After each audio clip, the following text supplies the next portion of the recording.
네, 시작하도록 하겠습니다. 예. 혹시 그 지금 이 수업 내용에 대해서 어떤 느낌이신가요? 네. 재밌어요? 네. 약간 충격이 올까 궁금증이 엄청 더 그래요? 생겨요. 뭐 지금 수업 시간에 좀 대답하기는 좀 시간 때문에 어려우니까 적어놨다가 그 제 메일이나 전화번호를 제가 공개했죠? 아, 실라부스에 제가 했죠? 거기서 보내주시면 됩니다. 예. 네. 말로 좀 어려우시면 메일 보내주시면 제가 또 아는 사람 선수 답드리니까요. 풀고 넘어가셔야 돼요. 안 그러면 이게 약간 그 궁금증과 함께 어우러지는 이 신앙의 어떤 근본적인 방향이 이렇게 잘못 왜곡되면 엉뚱한 생각이 들 수 있어요. 저런 얘기를 했지 이렇게. 예. 물론 제가 좀 자극을 주기 위해서 좀 센 표현을 쓰긴 하는데 그걸 이해하기까지는 좀 많은 시간이 필요하실 거예요. 특히 이번 수업 좀 걱정이 되는데 사울이나 솔로몬은 걱정이 안 돼요. 근데 다윗이 네, 한번 해보겠습니다. 지파동맹에서 왕권 체제로 사울이 왕으로 기름 부음을 받게 됨으로써 이스라엘 지파동맹은 결국 종결되었다. 네, 종결이라는 것은 끝났다는 거예요. 지파동맹은 서로 비슷한 힘이 있어야 되는데 반장이 뽑히면 끝나는 거죠, 그죠? 그 사람이 왕이 되니까. 자율적인 분위기에서 지파의 독립성은 안정된 분위기가 사라지고 이제 모든 지파가 왕권의 통치권에 종속된다. 앞서 살펴봤던 것 같이 왕정의 도입은 많은 논쟁을 불러일으킨다. 한쪽은 블레셋의 압박으로부터 벗어나고자 왕정들이 적극 찬성했고 다른 한쪽은 이것이 하나님의 통치권을 배반하는 행위라고 주장한다. 이게 여러분 조금 제가 고민할 바라고 저는 아직도 고민이 되는데 왕이 권력을 독점함으로 하나님의 자리를 탐한다면요. 그 1인 체제는 다 반대해야 돼요. 그죠?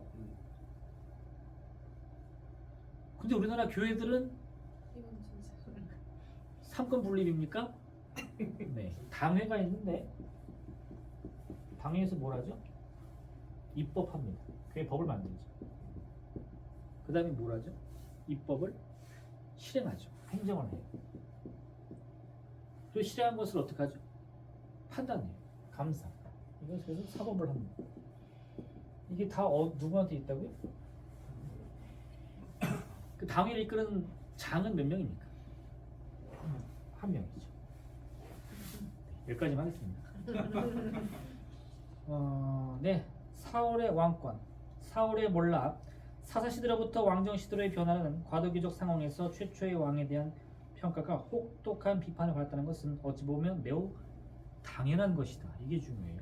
네. 사울이 가지고 있던 왕권은 사실 이거랑 거리가 멉니다. 오히려 멀어요.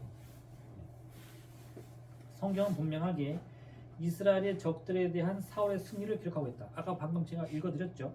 이러한 승리는 왕으로서의 사울의 지위를 크게 강화시켰다. 그러나 다른 한편으로 기존의 지파동맹을 고수하고자 했던 사람들에게 왕권의 강화는 그리 달가운 일이 아니었다. 그래서 이거 역사적으로도 증명이 되는데요. 유럽에서 이 왕과 그 지방 권세들의 충돌, 우리나라 마찬가지죠. 왕권과 이 지방 권세자들의 충돌은 동일합니다. 전 세계 공통이에요. 그래서 이 지파의 독립성을 강조하는 세력들과 왕권의 강화를 주장하는 세력들은 항상 충돌할 수밖에 없어요. 뭐 때문에? 정의 때문이 아니고 자리 때문에. 그렇죠. 예, 개인의 이속 때문에 그런 거예요. 인간 본성 때문에 그런 겁니다. 여기서 여러분이 왕정을 찬성해도요, 옳기도 하고 틀리기도 하고, 왕정을 반대하더라도요, 옳기도 하고 틀리기도 하는 사실을 받아들이셔야지. 거기서 정답을 찾으시려고 하면 한편에 서서 다른 한편을 배척하는 방법밖에 없어요. 이 말이 있어요. 사울의 가장 큰 실수는 사울의 가장 큰 실수를 뭐라고 생각하세요? 하나님의 말씀을 어기고 악을 살려준 거죠. 여기 보세요. 이스라엘의 거룩한 전통을 새로운 질서에 융합시키지 못한 것이다. 네, 이거는 실제 역사적인 평가인 거죠. 사울은 블레셋과의 전쟁에서 하나님께 제사를 드리기 위해 사무엘을 기다렸다. 그러나 사무엘은 정한 기한 내에 도착하지 못했고 7일을 헛되이 보냈다. 전쟁을 위해 모였던 백성들의 사기가 땅에 떨어져 흩어지지 도망간 거예요.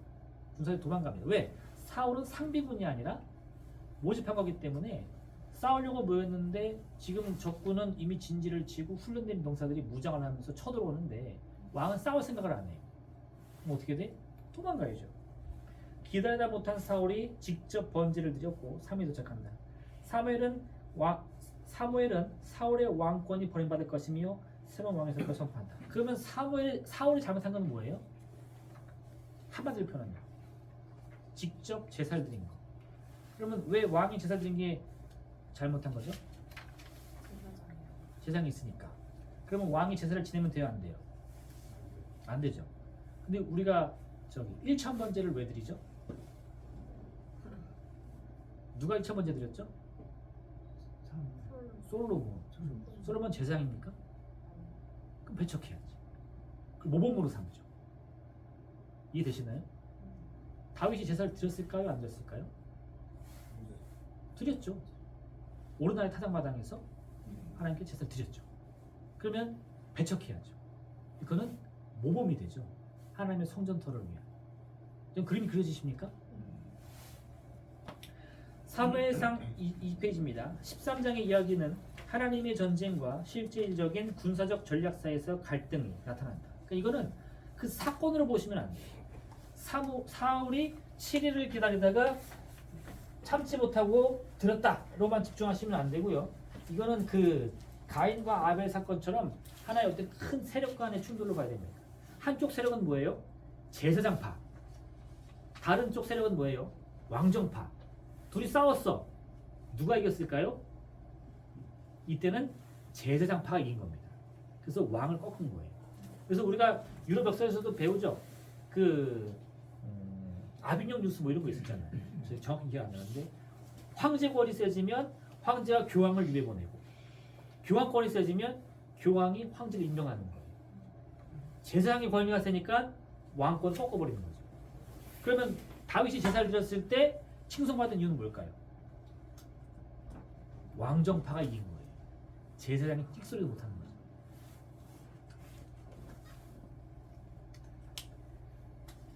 2번 다윗의 등장입니다. 사무엘과의 관계가 악화된 사울은 번뇌에 빠진다. 음악은 사울의 증상을 완화시켜 주었고 수금 연구가였던 다윗이 사울의 치료를 위하여 왕궁으로 들어간다. 그러니까 갑자기 목동이었던 다윗이 자연스럽게 왕궁으로 입성합니다. 네. 그 이유가 뭐예요? 수금 타려고. 왜 그랬을까요? 목동이 할 수 있는 게 뭐가 있어요? 돌팔매질이랑 수금밖에 더 있어요. 길이 열리는 거예요. 이후 다윗은 공적을 세웁니다. 왜? 왕의 밑에 옆에서 수금 타니까. 그 저기 대통령 그 권세 중에서도 가장 밀접한 그 힘을 갖고 있는 사람이 누구예요? 비서실장. 옆에 붙어 있잖아요. 사울이 밤에 혼자서 자다가 머리가 아파. 누굴 불러요? 다윗을 불러야지. 다윗이 그 비서예요, 비서. 수행 비서.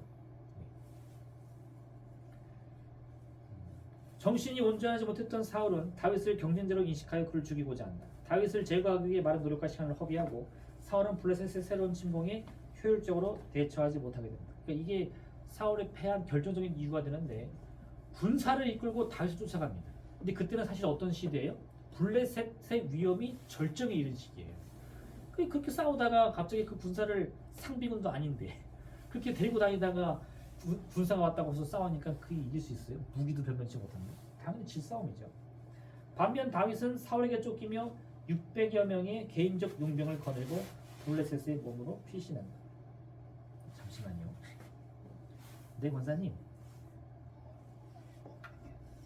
아니 권사님 늦은 게 아니라 지금 제가 그 신학교 수업 중이라 이따 다시 전화 드릴게요. 9시 넘어서요.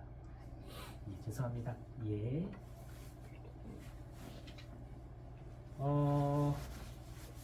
사울은 다윗 쫓다가 자기 그 자원을 낭비하는데 다윗은 사울에게 쫓기다가 없던 자원이 생기는 거예요. 너무 대단하죠. 결국 사울은 블레셋에게 패해 그의 아들들은 전투 중에 사망 후 사울 자신은 자살을 선택한다. 다윗이 또 사울에게 도망가다가 제사장 아비멜렉인가요? 아비아달인가요? 에게 피합니다. 그랬더니 거기 갔더니 이 제사장이 물어보죠. 어떻게 혼자 왔어? 왕의 장관이. 그랬더니 왕이 특별한 임무를 맡겼습니다. 이렇게 거짓말하죠. 그랬더니 나중에 제가 같이 온 수생들이 배가 고프니까 뭘 먹어요? 하나님의 진설병을 먹어요. 그 먹으면 죽거든요. 죽었어요? 안 죽었어요? 살았어요. 그리고 제가 무기가 없으니까 무기 좀 주세요 해서 뭘 가져가요? 골리앗의 칼을 가져갑니다. 이게 무슨 일이에요? 아무것도 안 가졌는데 가는 곳마다 하나님의 떡도 먹고 살았고 명금을 얻었어요. 이게 다윗이에요. 그리고 다윗은요 결국은 블레셋의 그 도시를 피해서 그 아기스 왕한테 갔더니 그 아기스가 야 이놈은 저기 사울은 천천히요 다윗은 만만히 하는 그 다윗 아니냐? 그때 다윗이 어떻게 해요? 침을 흘리면서 미친 사람 역할을 합니다. 그래가지고 살려줬어요. 그리고 블레셋 왕이 그를 귀히 여겨가지고 미친 척한 사람을 오히려 블레셋 한 군대를 맡겨가지고 싸우게 해요. 그러면 다윗이 칼을 들고 이스라엘과 싸워야 되는데 또 때마침 이 블레셋 왕이 무슨 말을 그러는지 야 너는 저쪽 구석에 가서 다른 나라랑 싸워라 해가지고 다른 민족이랑 싸워요. 그리고 그때 블레셋이 이스라엘과 싸워가지고 사울과 요나단을 죽입니다. 그들이 다윗이 갑자기 그 뭐예요? 무슨 회군이죠? 우리나라 유명한 거? 태조 이성이라는 거? 예, 그 회군하듯이 회군해가지고 이스라엘로 들어가요.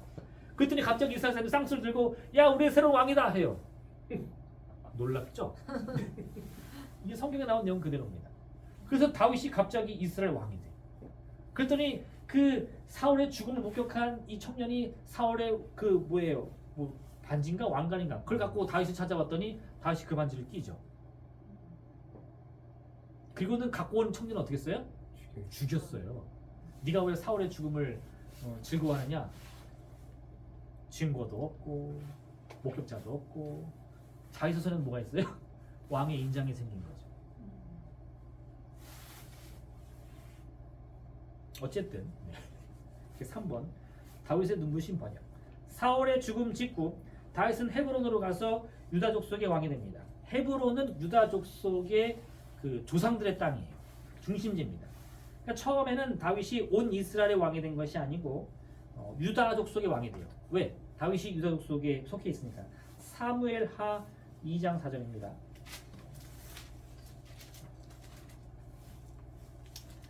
유다 사람들이 와서 거기서 다윗에게 기름을 부어 유다 족속의 왕으로 삼았더라. 이게 첫 번째 단계예요.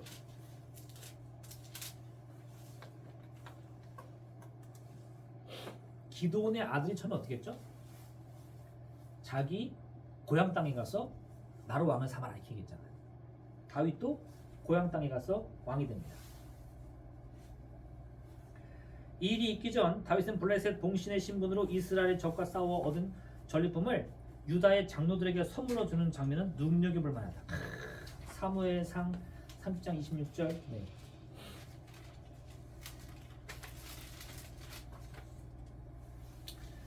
다윗이 시글락에 이르러 전리품을 그의 친구 유다 장로들에게 보내 이르되 보라 여호와의 원수에게서 탈취한 것을 너희에게 선사하노라. 그럼 유다의 장로들이 얼마나 고맙겠어. 우리의 자식 중에 하나가 블레셋의 장군이 되어 큰 승리를 얻었는데 우리나라 대통령 중에 일본 장교가 있다는 거 혹시 아십니까? 네. 제가 정치적 얘기를 하는 게 아니라 역사적으로. 네. 박정희. 네, 박정희 장군. 그러니까 네, 독립군을 토벌하던 유명한 장군이었죠. 네. 어쨌든 다윗도 그런 거예요. 블레셋의 장수가 되어서 블레셋의 막대한 경제적 이익을 갖다 주고 나서 그 일부를 취해서 유다에게 줬다는 거죠. 유다의 왕이 되었다고는 하나 다윗의 신분은 여전히 블레셋의 봉신의 신분이었다. 따라서 이 모든 과정은 블레셋의 동의하에 이루어짐을 쉽게 예측할 수 있다. 근데 그 블레셋의 장군이 유다의 왕이 됐어요. 그러면 그것은 블레셋에게 좋은 일이니까 나쁜 일입니까? 아직은 좋은 일이에요. 왜? 그럼 유다의 족속이 블레셋 밑으로 들어온 거거든요. 자동적으로. 그런데 그 블레셋의 봉신이었던 이 다윗이 이제 이스라엘의 왕이 됐어요. 근데 이스라엘의 왕이 되는 그 과정을 블레셋 왕과 전혀 상의하지 않습니다. 그럼 이는 뭔가요? 의심이 드는 거죠. 저놈이 아직도 우리에게 충성할까? 그래가지고 블레셋이 그래서 의심해서 다윗이 왕이 되니까 이스라엘에게 전쟁을 걸어요. 근데 그때 이 다윗이 보기 좋게 블레셋을 격파합니다. 명실상부한 이스라엘 왕이 되는 거죠. 이때 북쪽 지역에 있던 사울의 군대장관 아브넬은 살아남은 사울의 아들 이스보셋을 데리고 마하나임으로 가서 사울의 뒤를 이어 이스라엘 왕으로 삼는다. 이로 인해 남쪽과 북쪽 사이에 간헐적인 충돌이 일어난다. 이후 아브넬은 이스보셋을 배신하고 다윗에게 북쪽 지파를 넘기기로 약속한다. 결국 아브넬과 이스보셋의 분쟁은 둘 모두 살해됨으로써 끝난다. 이게 참 너무 아이러니라고 할까요? 사울과 연관되어서 사울의 편에 섰다가 이 다윗과 연관된 사람들은 다 죽어요. 우선 사울이 죽었죠. 그리고 사울의 아들 요나단이 죽어요. 그리고 사울이 군대 장관에 살았다가 다윗에게 등을 지고 다윗과 싸우려고 했는데 결국은 다윗의 편에 넘어오거든요. 근데 다윗의 군대 장관이 이 사울의 군대 장관을 죽여요. 그럼 다윗이 그걸 좋아했을까요? 싫어했을까요? 근데 그걸 또 싫어해요. 네가 뭔데 그런 일을 벌이냐? 그럼 그를 미워합니다. 그러니까 다윗은 손도 안 대고 코를 잘 풀어요. 다윗에게 위협이 될 만한 사람들은 다 죽어. 다윗은 그걸 슬퍼해. 심지어 나중에 어떤 일이 벌어지느냐? 다윗을 배신해가지고 아들이 반란을 일으키죠. 압살롬이 반란을 일으키잖아요. 압살롬이 살았어요? 죽었어요? 죽었어요. 누가 죽였을까요? 다윗은 손 안 댔어요. 다윗은 오히려 아들의 죽음을 슬퍼합니다. 이야, 자기를 배신한 아들의 죽음도 슬퍼하는 선한 왕이요. 근데 그렇게 칭송을 받는데 그의 앞길을 갈아먹는 사람은 다 어떻게 돼요? 한 사람도 살아남지 못해요. 여기서 주목할 점은 이 둘의 죽음에 다윗은 자신의 책임이 없음을 강하게 주장하고 아이러니하게도 그로 인해 가장 큰 이득을 본 사람은 또한 다윗 자신이다 이겁니다. 지도자를 잃어버린 북쪽 지파의 장로들은 다윗이 거하고 있던 헤브론으로 찾아와서 다윗을 이스라엘 왕으로 삼습니다.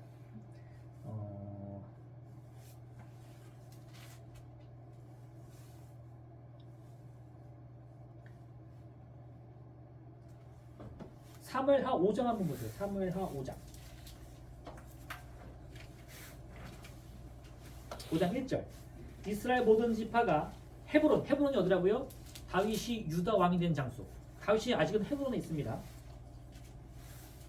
다윗에게 나와 이르되 보소서 우리는 왕의 한 골육이니이다. 전에 곧 사울이 우리의 왕이 되었을 때에도 이스라엘을 거느려 출입하게 하신 분은 왕이시었고 여호와께서도 왕에게 말씀하시기를 내가 내 백성 이스라엘의 목자가 되며 내가 이스라엘 주권자가 되리라 하셨나이다 하니라. 언제 그랬죠? 언제 다윗이 이스라엘 목자가 된다고 하셨죠? 이미 목동일 때 사무엘처가 기름 부었잖아요. 이 이스라엘 모든 장로가 헤브론에 이르러 모든 장로가 헤브론에 왔어요. 왜? 상고 처리하려고 다윗을 왕으로 삼으려고 찾아왔죠? 이거 기억하세요.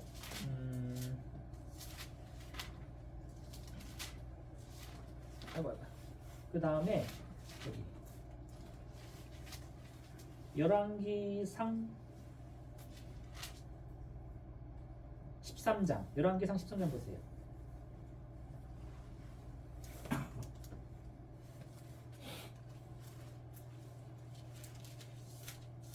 아니 여기 아니에요. 열왕기상 22장입니다. 12장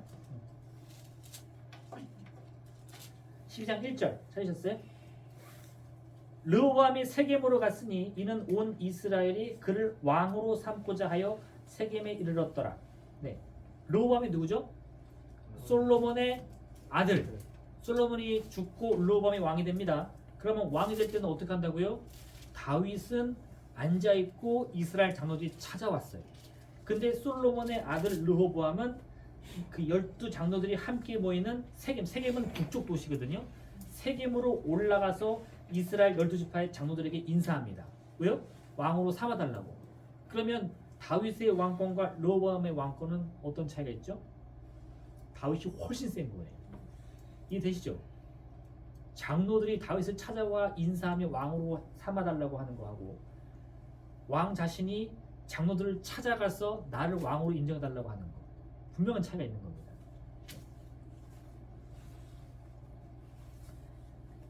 어쨌든 다윗은 헤브론에서 왕으로 선포되죠.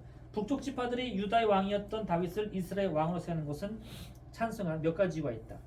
이거 잘 보세요. 1번 다윗은 자신을 죽이려고 했던 사울을 2번이나 살려줬다. 이거 뭔지 아시죠?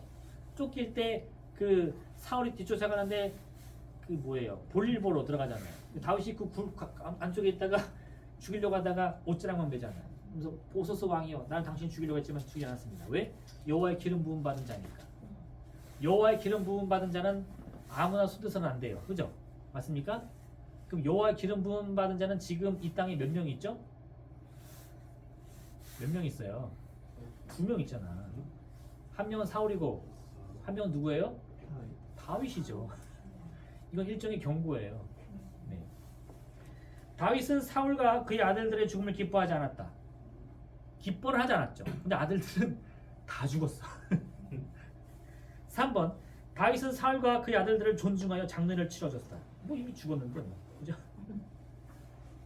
저는 근데 이런 부분은 있어요. 다윗이 진짜 대인배다. 네. 무슨 말인지 아시죠? 지금 내 마음에 감정이라는 거 있을 수 있잖아요. 날 그토록 미워하고 죽이려고 했는데 그 아들들까지 싹 죽었단 말이에요. 그거를 조금이나마 기뻐할 수 있는데 기뻐하지는 않아요. 그리고 그게 오히려 자기에게 큰 유익이 됩니다. 저는 이거는 본받아야 된다고 봐요. 4번 북쪽의 총사령관 아브넬이 다윗과 협상을 맺으려 할 때 다윗의 군대장관 요압이 크게 반대했지만 다윗은 아브넬을 믿고 그를 받아들입니다. 근데 왜 받아들였을까요? 요압이 아브넬을 죽여요. 결과적으로. 그러니까 받아들이든 안 받아들이든 사실 안 받아들였으면 다시 욕먹어야 되는데 받아들이고 아브넬은 죽고 다윗은 칭송받죠. 결과만 얘기하는 겁니다. 네, 오해하지 마세요. 5번 다윗은 북쪽의 총사령관 아브넬의 죽음을 어떻게 했을까요? 애도합니다. 네. 6번 다윗은 북쪽의 왕 이스보셋을 배신하여 살해한 후 자신에게 투항한 두 군대 장관을 어떻게 해요? 상을 내리지 않고 죽입니다. 사울의 전사를 전했던 청년도 죽였고 그 사울의 그 생질인 아니 사울의 누구죠? 아들인가요? 이스보셋을 죽인 사람들도 죽이는 거예요. 그럼 이제 다윗을 대적할 사람은 아무도 없죠. 이러한 다윗의 행동은 북쪽 지파의 공감을 또 얻습니다. 와 대단하죠? 이런 거예요. 네, 태조 이성계가 조선을 건국하는데 많은 사람들이 도움을 줘. 그럼 개국공신이죠. 근데 그 개국공신을 내가 참으로 우대하는데 내 충신이 그 개국공신을 다 죽여. 그 나는 그걸 문제 삼아서 내 충신을 죽여. 누구만 남아요? 나만 남지. 절대 권력이 되는 거예요. 넘겨보세요. 다윗의 강인한 성품과 넓은 마음은 지도자를 잃어버린 북쪽 장군들 직접 헤브론으로 그로 하여금 온 이스라엘 왕이 될 것을 간청하다 만듭니다. 네, 불러오는 겁니다. 솔로몬의 아들 로보암은 어디로 왔다고요? 세금으로 올라간다. 네. 이로써 다윗은 남과 북을 하나로 통합하는 대통합을 이룩한다. 그러나 남과 북의 대립은 여전히 사라진 것이 아니었다. 네. 그러면 이 남과 북의 통합은 왜 이루어졌을까요? 이건 명백하게 다윗의 능력 때문입니다. 그의 전술 능력, 그의 전쟁 능력, 그의 통치 능력, 이 모든 권세에 눌린 거예요. 다윗이 죽었어요. 솔로몬이 왕이 됐습니다. 점점 고개를 드는 거죠. 어떻게? 다윗만도 못한데? 그리고 그를 배신하려고 했던 그 선봉장이 누구였어요? 여로보암. 여로보암. 솔로몬의 명령으로 그 도시 건축을 하는 그 총지휘관이었던 여로보암이 배신을 하는 거예요. 왜 했을까요? 배신할 하니까 능력도 없고 힘도 없고 이거 내가 뭔가 한번 해볼 만한데 이게 되는 거예요. 그러니까 지금 제가 말하는 이 뉘앙스가 어떤 막 다윗이 아유 이거 운 좋아서 된 거 아니야 하는데 절대 그렇지 않아요. 다윗의 능력은 출중합니다. 나단의 약속, 다윗의 등극과 함께 이스라엘 역사상 최고의 번영을 누린다. 다윗의 번영은 나단이 다윗에게 전해진 다윗의 약속에도 그대로 나타난다. 그래서 아까 우리가 사무엘하 7장 읽었죠? 다시 한번 볼게요. 사무엘하 7장. 사무엘하 7장. 네. 아까 8절부터 우리 끝까지 읽었죠? 그 앞절을 보세요. 제가 이걸 말하는 걸 까먹었는데 하나님이 이 위대한 약속을 주신 타이밍이 언제가 되게 중요해요. 내가 너와 영원히 함께 하겠다. 내가 너의 자녀들 영원히 세우겠다. 이 약속을 왜 주셨냐? 4절 보세요. 그 밤에 여호와의 말씀이 나단에게 임하 이르시되 가서 내 종 다윗에게 말하기를 여호와께서 이같이 말씀하시되 네가 나를 위하여 살 집을 건축하겠느냐? 내가 이스라엘 자손을 애굽에서 인도하여 낸 날부터 오늘까지 집에 살지 아니하고 장막과 소망이 나눴느니 이스라엘 자손과 더불어 다니는 모든 곳에서 내가 내 백성 이스라엘을 먹이라고 명령한 이스라엘 어느 지파 가운데 하나에게 내 말하기를 너희가 어찌하여 나를 위하여 백향목집을 건축하지 않느냐 말하였느냐. 이 무슨 말이죠? 언제 한 말이죠? 다윗이 뭐 할 때? 성전 짓겠다고 한 거예요. 그래서 나단이 그 얘기를 듣고 3절 보세요. 나단이 왕께 이르되 여호와께서 왕과 함께 하시니 마음에 있는 것을 행하소서. 심지어 하나님의 예언자 나단도 다윗이 내가 여호와를 성전을 좀 지으려고 하는데 찬성했어요. 그리고 그 밤에 가서 기도했더니 하나님은 어떻게 했죠? 불허합니다. 안 된다. 네. 성전 건축을 하나님이 막으시면서 주신 약속의 말씀이 뭐예요? 성전은 안 되는데 너의 왕위를 영혼의 세계다 이거예요. 이게 대단하지 않습니까? 나단의 약속은 구약에서 가장 중요한 본문 중에 하나입니다. 반드시 기억하셔야 돼요. 거기다가 쫙쫙 밑줄 그어주세요. 본문의 핵심은 다윗 가문의 왕들이 영원히 선다는 것입니다. 두 가지 의미가 있는데 하나는 다윗의 자손들이 영원히 왕이 됐다는 거고요. 두 번째는 하나님의 택한 곳이 하나님이 집이 된다는 거예요. 그 다 들어있습니다. 이 약속은 기원전 587년 예루살렘이 파괴된 후에도 계속 유지됩니다. 나라가 멸망하여 더 이상 왕의 칭으로 사용할 수 없지만 나단의 약속은 다윗의 후손을 통해 이어진다. 그게 누구죠? 그래서 예수님이 다윗의 자손인 거예요. 메시아는 지상의 왕권을 뛰어넘어 온 세상을 정의와 공의로 다스릴 것이다. 이 말씀도 되게 중요한데 잘 아시는 거예요. 이는 한 아기가 우리에게서 낳고 한 아들을 우리 가운데 주신 바 되었는데 그의 어깨는 정사를 메었고 그의 이름은 기묘자라 모사라. 전능하신 하나님이라 영존하시는 아버지라 평강의 왕이 날 것이라. 그 정사와 평강의 더함을 무궁하여 또 다윗의 왕자와 그의 나라에 군림하여 그 나라를 굳게 세우고 지금 이후로 영원히 정의와 공의로 그것을 보존할 것이라. 만군의 여호와의 열심을 이루시리라. 통일 왕국의 수도 예루살렘. 다윗은 처음에 예루살렘에 관한 이야기입니다. 헤브론에서 왕이 됩니다. 헤브론은 유다 지파의 땅에 있던 도시였습니다. 다윗은 남가국 모두에 인정받을 만한 곳이고 이스라엘 전체 대표할 만한 수도를 원했습니다. 다윗이 원한 수도의 조건이 있습니다. 첫 번째는 지파에 소속되지 않아야 됩니다. 왜? 내 지파의 땅에다가 하면 반감 얻을 수 있잖아요. 그러니까 이 다른 지파 장들의 마음을 얻기 위해서 중립적인 모습을 원합니다. 한번 생각해 보세요. 남북이 통일됐는데 여전히 수도가 서울이다. 그럼 누가 싫어할까요? 그렇죠. 북쪽 사람들이 싫어하겠죠. 평양이다. 누가 싫어할까요?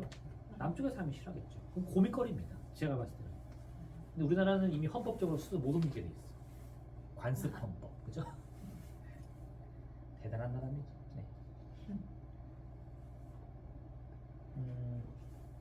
또 하나 중립적인 거랑 이 중립을 지키기 위해서는 소유권이 필요해요.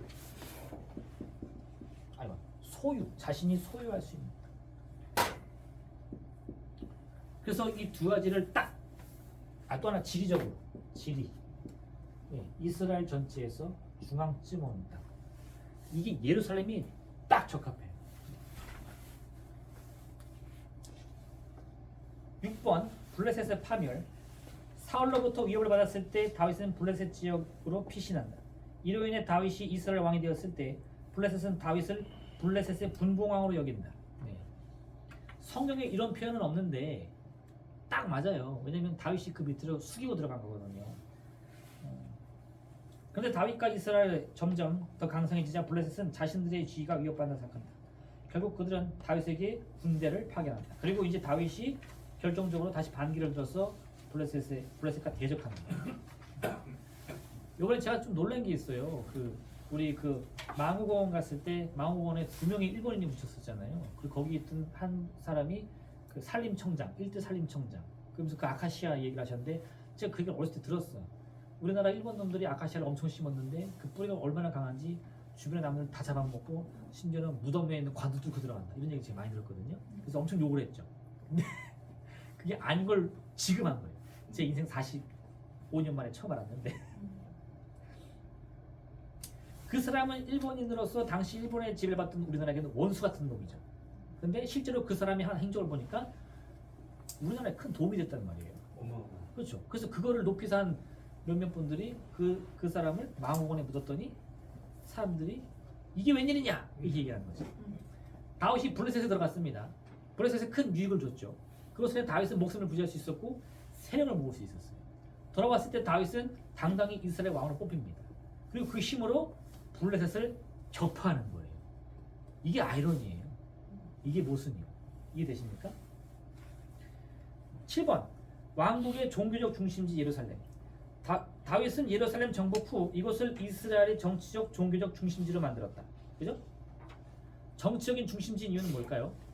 다윗의 왕궁을 짓습니다. 종교적인 중심지인 이유는 뭘까요?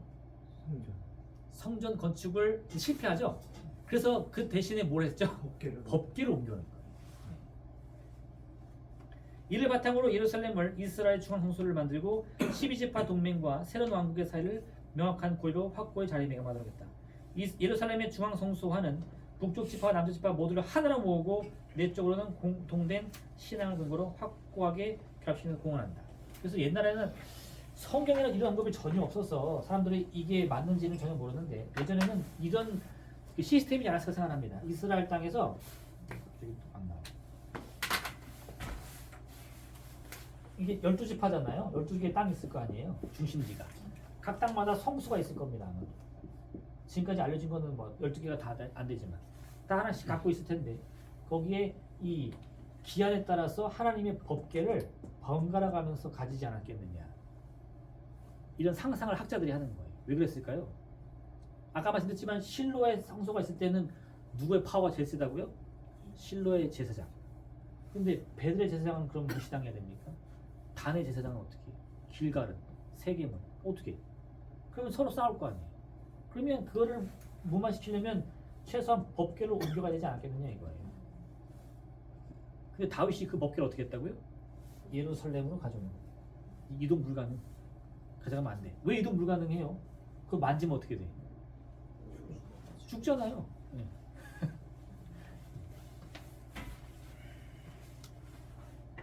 그래서 예루살렘이 아니면 안 되는 거예요.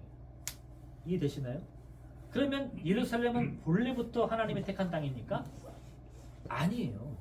그 이전에 예루살렘보다 훨씬 유명한 성소들이 많이 있었어요. 근데 예루살렘이 뜨니까 다 망하는 거죠. 우리나라의 본래 수도는 서울입니까? 아니에요. 근데 서울이 뜨니까 다른 도시들은 망하게 할 수밖에 없는 거예요. 이해되시나요? 제국을 건설한 다윗. 네. 다윗은 블레셋과 여부스의 도시 예루살렘뿐만 아니라 여전히 독립적으로 존재했던 가나안의 여러 도시 국가를 차례 정복한다. 그래서 이 다윗이 왕이 되고 명실상부하게 이 이스라엘은 가나안 땅 전체 영역을 손에 넣습니다. 네. 그 이전에 설명드렸죠. 사사기 때까지만 해도 어떻다고요? 중간중간에 도시국가를 손 못했다고 했죠. 근데 다윗은 다 정복해요. 그러니까 어떻게 할 수 있냐? 가나안 땅만 아니라 옆에 있는 뭐 모압, 암몬, 에돔, 뭐 다메섹까지 다 먹어요. 다윗은 요 땅을 남겨놨을 리가 없어요. 이 전체 영역을 다스리는 막강한 제국을 건설합니다. 이론의 다윗 왕국은 여러 다양한 인종들이 거주하게 돼요. 다윗 때에 이미 정복했던 나라 여러 민족들이 들어옵니다. 이건 다윗의 용병 중에 타 민족이 있었다는 것으로 증명되는 거예요. 다윗은 암몬을 정복했고 모압으로부터 조공을 받습니다. 다윗은 다메섹과 몇몇 아람 국가들 에돔 격파합니다. 다윗은 대제국을 올립니다. 이로써 여호수아 1장 4절의 말씀이 실현됩니다. 곧 광야와 이 레바논에부터 큰 강 곧 유라덴까지 해쪽 속의 온 땅과 해가 지는 쪽 대해까지는 영토가 됩니다. 이 말씀이 다윗이 성취한 거예요. 다윗은요 명백히 약점이 있습니다. 다윗은 훌륭한 왕이지 완벽한 왕은 아니에요. 왜 그럴까요? 대표적인 약점과 실수를 가지고 있는데 다윗은 자신의 중대장 우리아의 아내 밧세바와 부정을 저지릅니다. 밧세바가 임신하자 자기의 실수를 덮기 위해서 우리아를 죽이죠. 우리아가 죽은 후 다윗은 밧세바를 아내로 맞이합니다. 예언자 나단은 다윗에게 마땅히 죽어야 할 사람은 당신입니다 라는 명언을 남기고요. 다윗은 목숨은 부지할 수 있지만 그 집안에는 그 이후에 사건이 끊이지 않습니다. 그래서 사무엘 하 12장 한번 보세요. 사무엘 하 12장.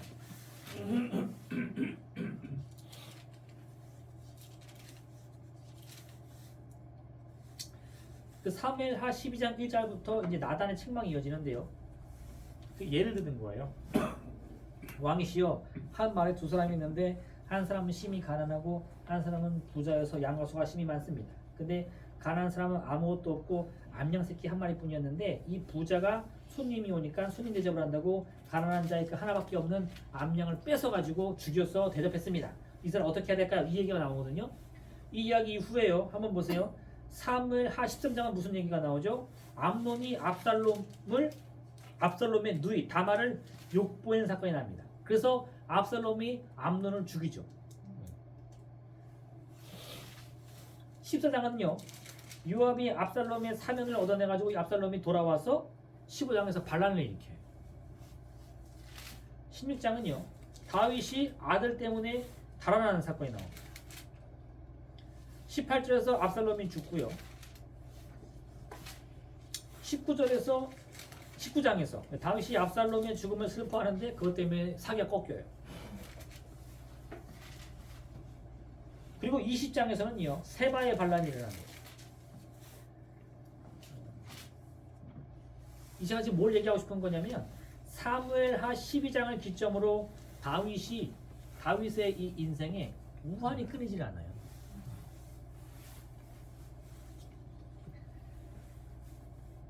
여기 그 제가 쭉 설명해 놓은 거고요. 그 다음에 이제 10번 왕 다윗 누구냐? 그는 인간이다 이겁니다. 다윗은 40년 동안 왕으로서 통치했습니다. 그는 천재적인 왕으로 보이기도 하지만 성경은 그의 인간적인 약점과 실수를 그대로 전하고 있습니다. 그러니까 성경은요 어떤 누군가를 절대 우상시하지 않아요. 우리가 그를 우상으로 느끼는 것은 성경이 그를 우상이라고 말했기 때문이 아니라 우리 자신이 성경을 취사 선택해서 읽기 때문입니다. 이해되시나요? 네. 우리는 솔로몬의 그 약점은 잘 얘기해요. 솔로몬이 우상 숭배했다. 근데 다윗의 약점은 잘 얘기를 안 해요. 왜? 다윗이 영웅이었으면 좋겠거든요. 근데 성경 그렇지 않다는 거예요. 다윗의 이야기에서 많은 부분이 다윗이 얼마나 큰 실수 저질렀고 문제를 겪었는지를 말해주고 있다는 겁니다. 밧세바 사건 이후 다윗의 삶은 고난의 연속이었다. 왕이 계승자를 적절한 시기에 정하지 않은 것은 다윗에게 큰 어려움을 다시 또 큰 실수 저지르는데요. 이게 뭐냐?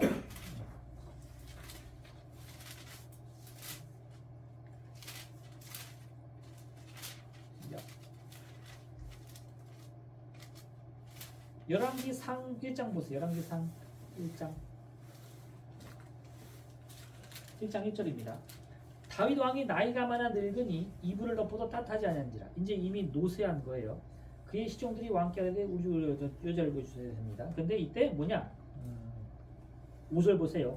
그때 하키스의 아들 아도니아가 스스로 높여서 이르기를 내가 왕이 되리라 하고 자기를 위하여 병거와 기병과 호위병 50명을 준비합니다.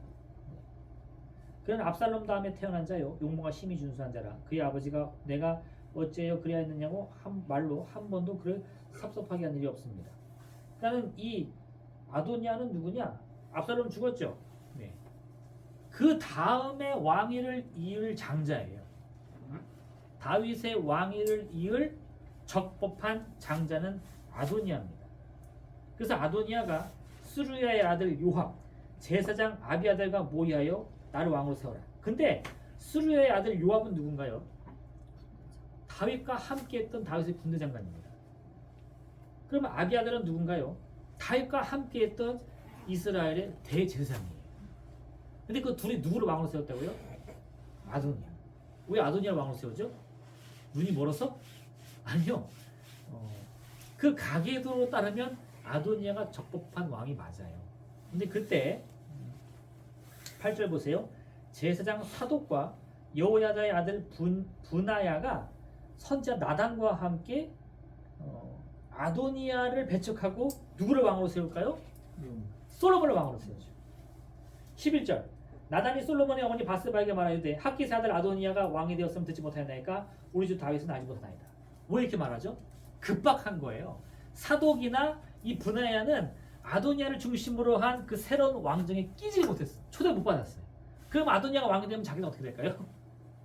뭐 속된 말로 개밥의 도토리? 심지어는 심하면 목숨을 잃을 수도 있는 겁니다. 목숨을 잃을 수도 있는 거예요. 그러니까 그 사독과 분야는 누굴 찾아가요? 밧세바를 찾아가서 솔로몬의 왕으로 선포하는 거예요. 그래서 솔로몬의 왕으로 선포하고 이 밧세바가 어떻게 하냐? 그 늙은 다윗에게 찾아가가지고 당신의 약속을 기억하십시오 해서 그 심상에서 일어나지도 못한 다윗이 솔로몬을 왕으로 세웠다라는 말을 받아냅니다. 근데 증인이 있어요, 없어요? 있어요. 누구? 사독. 그러면 아도니아는 그 사실 들었을까 못 들었을까? 못 들은 거죠. 그래서 솔로몬과 아도니아 사이에서 전쟁이 벌어집니다. 누가 이겼을까요? 당연히 솔로몬이 이겼죠. 그리고요, 아까 다윗은 손을 안 대고 코를 풀었죠. 그 스루의 아들 요압이 다 죽여줬잖아요. 그래서 이 사울의 남아있던 아들 다 죽였잖아요. 근데 솔로몬은 직접 죽여요. 아도니아와 관련된 사람들을 자신이 직접 명령하여 다 죽입니다. 이 성경이 그대로 나와요. 그 차이긴 한데 어쨌든 솔로몬도 아버지 다윗과 같은 길을 걸어서 왕권을 탄탄하게 합니다. 솔로몬이 다윗의 뒤를 이어 왕이 되었을 때 가장 급선무는 나라를 안정시키는 것이다. 네. 근데 솔로몬은 오히려 사치스러운 궁정생활을 통해서 후원한 왕권 통제를 전개한다. 네. 성전 건축은 솔로몬의 성전 건축했죠? 몇 년 동안 했을까요? 7년. 솔로몬이 자기 왕궁을 짓거든요. 몇 년 걸렸을까요? 13년. 그래서 그 터를 보면 여기 나와 있는 것도만 해도 솔로몬의 성전이 솔로몬의 왕궁이 하나님의 성전보다 3배 규모라고 보통 사람들이 말합니다. 그리고 이 모든 일을 위해서 솔로몬은 전국에서 역군을 일으켰다. 역군이란 뭡니까? 사람들에게 강제 노역을 부과하는 거예요. 에브라임 지파 몇 월부터 몇 월까지 노역, 므낫세 지파 노역 이렇게 하는 거예요. 근데 문제는 뭐냐? 12지파가 동일하게 노역을 하면요 그나마 괜찮아. 그래서 쏙 빠진 지파가 있어요. 어딜까요? 그쵸, 유다 지파는 안 시켰어요. 그런 여로보암이 열을 받지. 이해되시나요? 솔로몬은 평화의 시대를 이룩했고요. 문화적, 정신적으로 삶의 질을 비약적으로 발전시킵니다. 다윗은 어떤 왕이라고요? 정복왕, 그죠?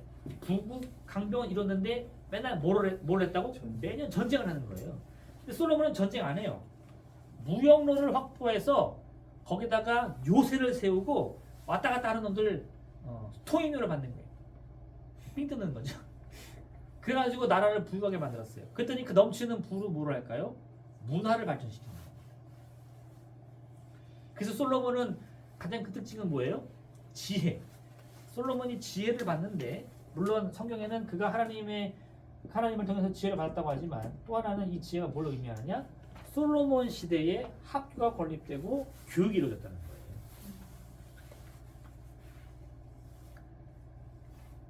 솔로몬은 지혜자인 동시에 폭군으로 묘사된다. 지금 9페이지 하고 있습니다. 마지막인데요. 이는 동전의 양면과 같이 동일한 인물에 대한 서로 다른 관점에서 묘사하기 때문이다. 솔로몬은 성전 건축을 통해서 하나님에 대한 충성심을 보여줍니다. 그러나 생의 마지막 시기에 이방 아내들로 인해서 우상숭배 유혹에 빠집니다. 솔로몬은 매우 지혜로운 왕이었으며 이스라엘 지혜 문학의 선구자였습니다. 그러나 그는 필요 이상의 건축을 통해 왕권을 자랑하여 나라의 분열을 초래합니다. 네. 그러니까 똑같은 일을 했는데 좋은 면도 있지만 나쁜 면도 분명히 있었다는 거예요. 솔로몬은 자신의 건축 사업을 위해 백성들의 강제 노역을 부과합니다. 그래서 그 표현이 나오는데 그 솔로몬이 죽을 때 그 여로보암에 대해서 이스라엘 장로들이 뭐라고 말하죠?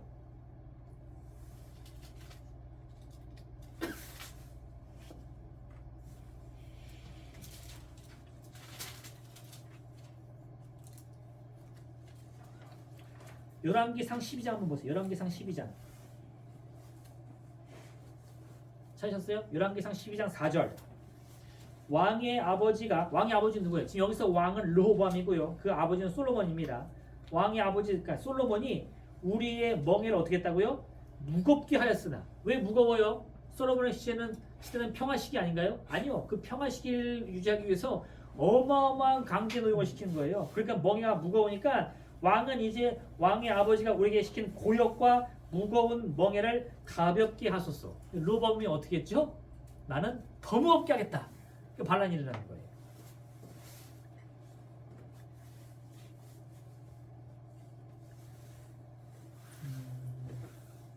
이처럼 솔로몬은 장점도 단점도 매우 명확한 사람이었습니다. 이 두 극단이 너무 명확하여 솔로몬은 모호한 인물로 남게 되었습니다. 이렇게 된 거죠. 그래서 솔로몬 이런 질문 많이 받아보지 않았어요. 솔로몬은 천국 갔을까요? 지옥 갔을까요?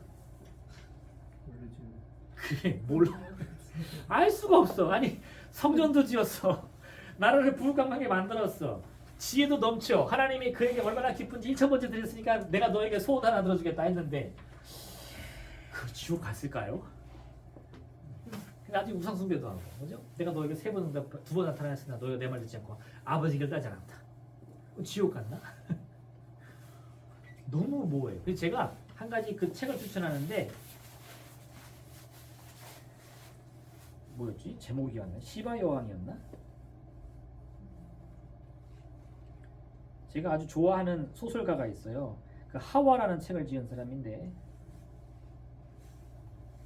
제 수업 들은 분들은 제가 이 책을 한번 과제한 적이 있어요. 그죠? 네. 꼭 읽어보셔야 됩니다. 아직도 안 읽으셨으면요. 토스카리라는 사람이 지은 건데요. 토스카리. 저는 이분의 소설을 무조건 다 삽니다. 네. 솔로몬과 스바의 전설. 네.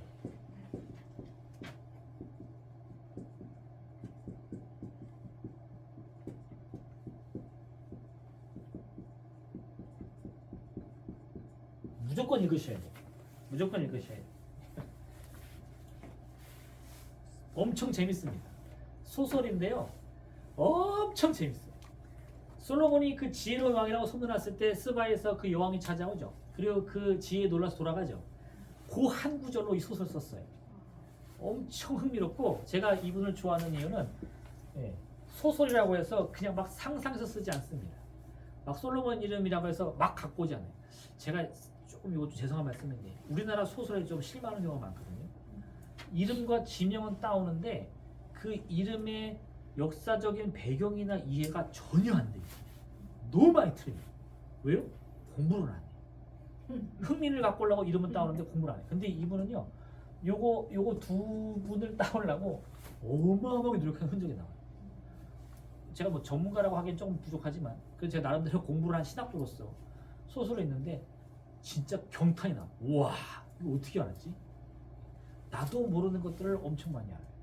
그 하와라는 소설 읽어보시면요, 거기 아담과 하와의 자녀들 중에 딸들이 엄청 많이 나오거든요. 우리는 아들만 알잖아. 가인과 아벨. 그죠? 근데 딸들을 상정해서 인물을 만드는데 그 이름을 지으려고 히브리어를 배운 사람이에요. 대단한 사람입니다. 읽어보세요. 엄청. 그리고 또 하나는 이렇게 해도 재미없으면 소용없거든요. 엄청 재밌어요. 꼭 읽어보십시오. 강추. 그 미국의 소설가 누구지? 천사와 악마 지은 사람 누구죠? 영화로도 나왔는데 되게 유명한 사람인데. 네? 영화만 알아요? 책을 읽어야지. 그것도 그 정도는 읽어야지 여러분. 천사와 악마. 제가 그분 소설을 읽는 이유가 있는데 꼭 그 사람은 이 카톨릭 중심으로 이 성경을 연구해서 소설을 쓰더라고요. 댄 브라운. 네. 그래서 이 사람 거는 읽으면서 꼭 이 비난이 아니라 비판적인 사고를 해야 돼요. 천사마 말고 또 다빈치 코드. 그것도 읽어보셔야 돼. 안 그러면 여러분 이걸로 공격 많이 당해요. 그 다빈치 코드 읽어가지고 뭐 가론 유다가 이거 하지 않냐고. 그 여러분이 알아야지 뭐 반박을 하지. 저는 댄 브라운은 비판적인 시각으로 읽고요. 이분은 제가 추종합니다. 어쨌든 솔로몬을 알고 싶으면 읽어보세요. 재밌어요. 또 하나 한마디만 더 할게요. 시간이 많이 남았으니까. 솔로몬의 지혜 여러분 알아야 돼요. 솔로몬의 지혜. 열왕기상 4장, 열왕기상 3장. 네. 하셨어요? 8절과 9절입니다. 이게 무슨 장면이냐면 하나님이 그 밤에 솔로몬의 꿈에 나타나가지고 너의 약속을, 너의 소원을 하나 들어주겠다 이 말하는 거예요. 그 솔로몬이 대답하는 장면입니다. 7절부터 읽을게요. 7절부터. 나의 하나님 여호와여, 주께서 종으로 종의 아버지 다윗을 대신하여 왕이 되게 하셨사오나 종은 작은 아이라 출입할 줄을 알지 못하고. 여기가 어디서 많이 들어본 말인데요. 무슨 뜻이죠? 나는 아이라. 누가 말했죠? 모세가. 그죠? 나는 아이라 말을 할 줄 못합니다. 그러니까 이게 저는 말을 더듬습니다 이런 뜻이 아니고요. 자기 낮추는 말이에요. 이상하게 아론을 거기서 택하는 건 사실 이상한 장면입니다. 말 겸손히 낮췄는데 네 형 아론이 있지 않냐 하냐. 걔 말을 잘한다. 사실 이렇게 장면이 나오면 안 되거든요. 너 겸손하고 이렇게 나와야 되는데 나중에 말씀드릴게요. 왕께서 택하신 백성 가운데 있나이다. 그들은 큰 백성이라 수요가 많아서 셀 수도 없고 기록할 수도 없사오니 누가 주의 이 많은 백성을 재판할 수 있사오리까? 그 다음 소원으로 빌은 말인데 뭘 달라고 그랬을까요? 듣는 마음을 종에게 주사 주의 백성을 재판하여 선악을 분별하게 하옵소서. 솔로몬이 요구한 건 뭐예요? 듣는 마음이에요. 근데 그 다음에 하나님의 응답을 보세요. 11절입니다. 이 하나님이 그에게 이르되 내가 이것을 구하는도다. 자기를 위하여 장수를 구하지도 않고 부도 구하지 않고 원수의 생명을 멸하게도 구하지 않고 오직 송사를 듣고 분별하는 뭘 구해요? 지혜를 구하였으니. 솔로몬이 뭘 구했어요? 지혜를 구했다 그러면 안 돼. 성경 안 읽은 사람이야. 뭘 구했다고요? 듣는 마음을 구했더니 하나님이 그것을 뭐라고 말씀해 주셨어요? 그게 지혜다. 이렇게 말하는 거예요. 이해되십니까? 이거 꼭 기억하셔야 돼요. 그래서 여러분, 지혜라는 것은 똑똑한 게 아니에요. IQ 160 멘사 클럽에 들어가야 지혜로운 게 아니고 말을 들을 줄 알아야 지혜로운 거예요. 그 사람이 기뻐하신 거예요. 여기다가 저 IQ 300 만들어주세요 하면 이렇게 안 나옵니다. 이해되시죠? 또 하나 11절에 하나님이 너는 이런 것들을 구하지 않는구나. 첫 번째가 뭐라고요? 장수. 두 번째가 부. 세 번째가 원수의 생명 뭐라는 거. 권세거든요. 이게 뭘까요? 왜 이걸 안 구했다고 할까요? 인간의 욕망. 그렇죠. 이 세 가지가 인간의 기본적인 욕망이에요. 솔로몬은 그걸 구하지 않고 듣는 마음을 구했다 이겁니다. 훌륭한 사람이에요. 근데 천국 가는지는 모르겠어. 재밌죠? 네. 12번 너무 짧았던 왕국의 통일 기간. 12지파의 긴밀한 통합은 왕정의 서문을 연 사울로부터 시작됩니다. 그죠? 다윗은 특유한 카리스마와 인품으로 지파의 결속을 강화시킵니다. 솔로몬은 통치 마렵에 모든 것을 와해시키는 오점을 남깁니다. 그래서 이스라엘의 통일 왕국 시기는요 엄청 짧아요. 이스라엘이 이 제국을 이루면서 크게 번성했던 시기는 사울, 다윗, 솔로몬이 전부입니다.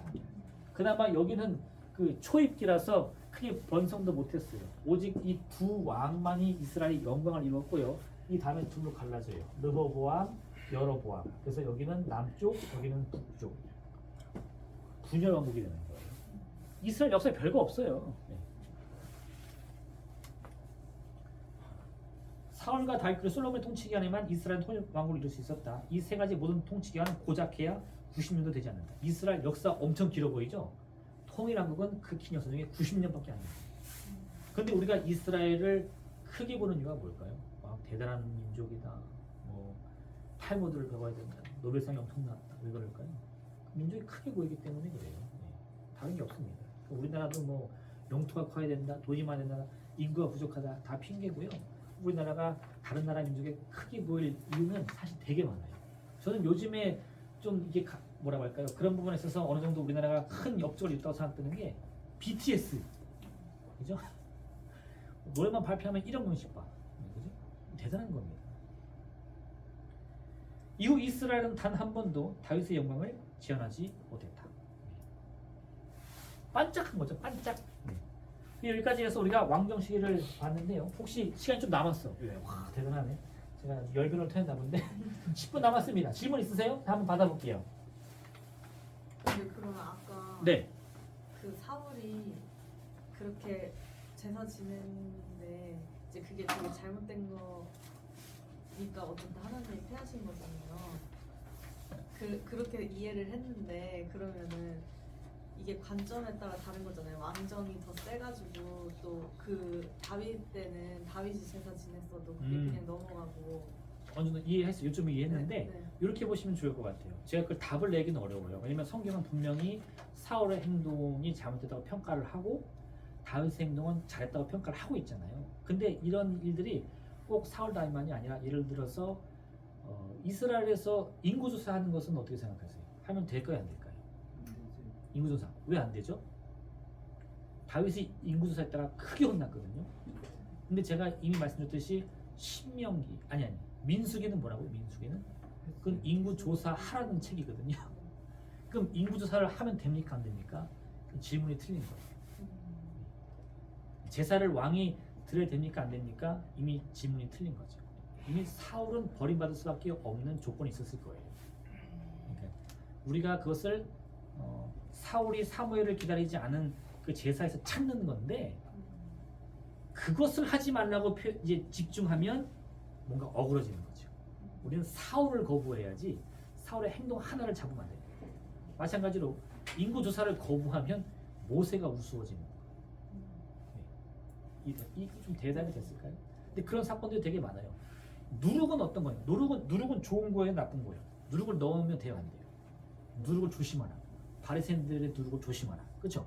근데 천국은 뭐와 같아요? 누룩과 같아요.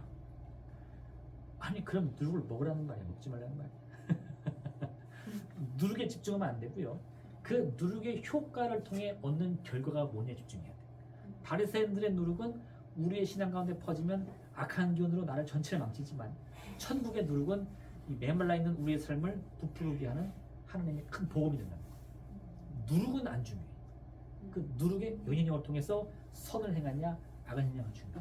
근데 네. 나는 부분이 사람들이 그렇게 해서가 하나가 실제 가치가 없는데 가치를 매겨서 나쁜 것도 만들고 좋은 것도 만들고 그런 게 있잖아요. 있죠. 많죠. 특히 성경에도 많죠. 네. 근데 거기서 그래서 우리가 믿음이 필요한 거는 그 사람들의 평가가 하나님 보시기에 우리를 온전히 이끈다라는 믿음을 가지셔야 돼요. 그러니까 사울을 포기하고 다윗을 새로운 왕으로 맞이하는 것을 통해 하나님의 뜻이 이스라엘을 통해서 이루어진다라고 믿어야지. 안 그러면 사실 사울과 다윗을 역사적으로 쭉 놓고 보면 제 생각에는요 비슷한 길을 걸었어요.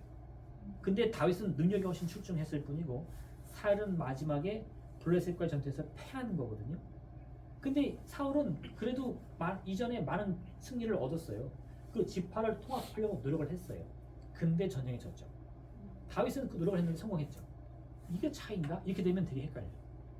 근데 그걸 넘어서서 다윗이 하나님께 사랑받을 수밖에 없는 믿음이 있지 않았을까 이런 거 아닌가요? 그리고 그런 장면들이 몇 개 나오는데 그 사울이 아각을 살려주고 아각의 재산을 탈취했을 때 사무엘이 하나님 원하시지 않는다 했거든요. 왕이 무슨 일입니까? 물어봤어요. 그랬을 때 이 사울은 뭐라고 하냐면 내가 보기에 좋은 것을 취해서 하나님께 들으려고 했습니다. 이렇게 변명을 해요. 근데 나단이 죽을 사람은 당신입니다. 지적하니까 다윗은 어떻게 했죠? 내가 왕인데 그것도 못하냐 하는 게 아니라 무릎 꿇고 기도하는 거예요. 그래서 그 아들이 병 걸려 죽는데 기도하다가 아들이 죽었어. 그때 다윗이 어떻게 했죠? 일어나서 옷을 입고 목욕을 하고 밥을 먹습니다. 신하가 물어봐요. 아니 왕이시여, 당신의 아들이 병들어 죽기 전에는 금식하며 기도하더니 아니 아들이 죽었는데 우리는 혼절할까 봐 걱정해서 말을 못했는데 어떻게 일어나서 기름을 바르고 밥을 먹습니까? 다시 뭐라고 그랬죠? 살아있을 때는 내가 기도해서 혹시나 하나님이 자비를 주실까 걱정한 거지 이미 죽었는데 내가 뭘 할 수 있느냐? 무슨 뜻이에요? 하나님께 다 맡기는 거예요. 심지어 아들의 죽음까지도 받아들이는 거예요. 저는 그게 다윗의 위대함이라고 봐요. 그러니까 어떻게 보면 다윗이 막 예루살렘을 막 정복하고 성전을 세우려고 하고 막 이렇게 어떤 왕으로서 정복 왕으로서 막 위대한 역사를 한 게 대단한 게 아니라 넘어졌는데 그 자기의 잘못과 실수를 되돌리는 그 장면이 남달라요. 다시 남달라요. 확실하게. 그 사람이 일반적으로는 그 자기 중심에서 모든 것을 판단하고 보는 게 일반적으로 그렇죠. 저기 사람의 속성인데요. 다윗은 그것을 하나님 중심으로 네, 맞아요. 이런 게 딱 그 말씀이 맞아요. 다윗은 역사적인 이런 기록도에서도 그렇고 특히나 시편에 보면 그런 장면들이 많이 나오는데 이 막 왕으로서 어떤 자기의 위엄을 높이는 것 같으면서도 그 중심을 하나님께로부터 벗어나지 않도록 하는 그 절규가 많이 담겨 있어요. 저는 그걸 높이 삽니다. 좀 대답이 됐을까요? 네. 근데 이게 이렇게 생각하시면 안 돼요. 아 저게 정답이구나. 절대 그렇지 않아요. 이건 제가 나름대로 저도 그런 질문을 했고 그런 의문이 있었는데 나름대로 제 안에서 짜맞 쳤다 하긴 좀 그렇고 이렇게 맞춰간 내 나름대로 해결책이지 정답은 절대 아니에요. 더 깊이 연구하시면 더 좋은 답을 내릴 수 있을 거라고 생각합니다. 또 다른 질문 있으실까요? 그러면 다윗은 왕이었는데 또 되게 군대를 이끌었던 그런 사람이기도 했고 또 제사장 어떻게 보면은 막 예배도 되게 그렇죠. 직접 집에서 막 그 인도했죠. 사물을 막 이렇게 해줬잖아요. 그렇죠. 그리고 그럼 되게 여러 가지 역할에 되게 은사가 있었다 그래야 되나? 뭔가 좋은 말로 하면 그렇고 네. 조금 정치적으로 표현하면 그 삼권의 그 권력을 다 갖고 온 사람이에요. 제사장의 권력도 다윗 시대에는 제사장이 중요하지 않아요. 그리고 실제로 정확하진 않지만 사독이 이스라엘 출신이었겠느냐 의문이 듭니다. 왜냐? 다른 사람들은 다 이 모세로부터 내려오거든요. 아론과 모세 이렇게 쭉 내려오는데 사독은 그 족보가 조금 정확하지 않아요. 그래서 아까 말씀드렸듯이 아도니아가 왕이 될 때 아도니아가 누굴 선택했느냐? 아비아달. 다윗을 섬겼던 대제정책하는데 사독은 갑자기 튀어나와요. 그 밧세바 사건에서 하늘에서 뚝 떨어진 게 사독이에요. 그 이전에 사독이라는 이름이 안 나와요. 그러면 저는 그것도 궁금했는데 왜 그 사람 처음에 그 뭐지? 그 둘째 그 저기 이름 갑자기 생각이 안 나네. 압살롬? 압살롬 죽고 나서 이제 아도니아. 그 다음에 아도니아가 1순위였는데 근데 이제 그때 갑자기 그 솔로몬을 이렇게 하게 됐잖아요. 사람들이.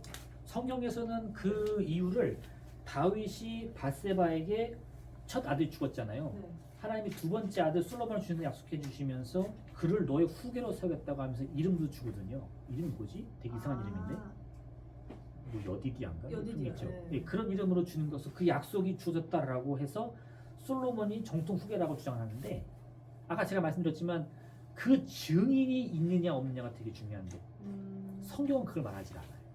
그러니까 이 아도니아가 그 사실을 알고 있는데도 반란을 일으킨 거죠. 성경 그렇게 뉘앙스를 하고 있죠. 아도니아가 스스로 왕으로 세우더라. 네. 근데 정치적인 상황으로 보면 그 소문을 아도니아가 몰랐다면 아도니아는 스스로 왕으로 세운 게 아니라 적법한 권리를 주장한 거거든요. 근데 결과적으로 보면 그래서 아도니아를 지지하던 사람을 보니까 다 누구냐? 다윗의 중추 인물들이에요. 그럼 솔로몬을 지지한 사람들은 누구냐? 밧세바 사건 이후에 갑자기 등장한 사람들이에요. 사독도 그렇고 분일인가요? 뭐야 이름이 뭐였지? 그 대상도 그렇고 이 적법한 그 계통에서 나온 사람들이 아니거든요. 근데 더 웃긴 거는 이 솔로몬 통치 이후로 그 이방의 세력들이 갈까요? 그 사람들 이름이 많이 보입니다. 일종의 개국공신이 아니겠느냐라고 의심을 한 거죠 우리는. 네.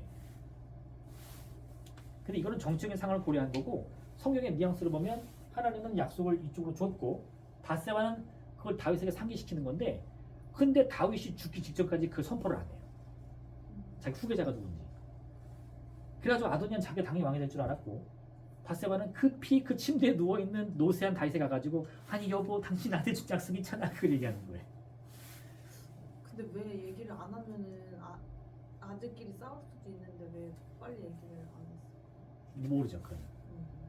그러니까 이게 약속을 받은 게 사실이냐 의심할 수밖에 없는 거예요. 그 세자라는 이런 동양 같은 데서도 네. 그 세자를 세워서 이렇게 해갖고서 임명하는 경우가 굉장히 그냥 안 보이는 그렇죠 그런 게 있죠. 예, 예. 정치적인 상황이. 예, 시간이 다 돼가지고 제가 지금 이해 못하는데 일단 이거는 그런 어떤 역사적인 배경을 함께 고려해서 우리가 상상을 하는 거에 불과합니다. 제 말에 너무 큰 중심을 두시면 안 돼요. 이건 하나 다 상상이니까 그걸 통해 봤을 때 뭔가 앞뒤가 좀 안 맞는 것 같다라는 느낌이 드는 거지 성경을 그대로 우리가 이해한다면 약속을 받았고 그걸 아도니아가 알았든지 몰랐든지 여하튼 그런 약속 반대편에 서 있는 사람입니다. 그런 사람이라면 다윗을 도왔던 뭐 요압이나 아비아들 대장이라 할지라도 배격해야죠. 여기까지 하겠습니다. 네, 기도하겠습니다.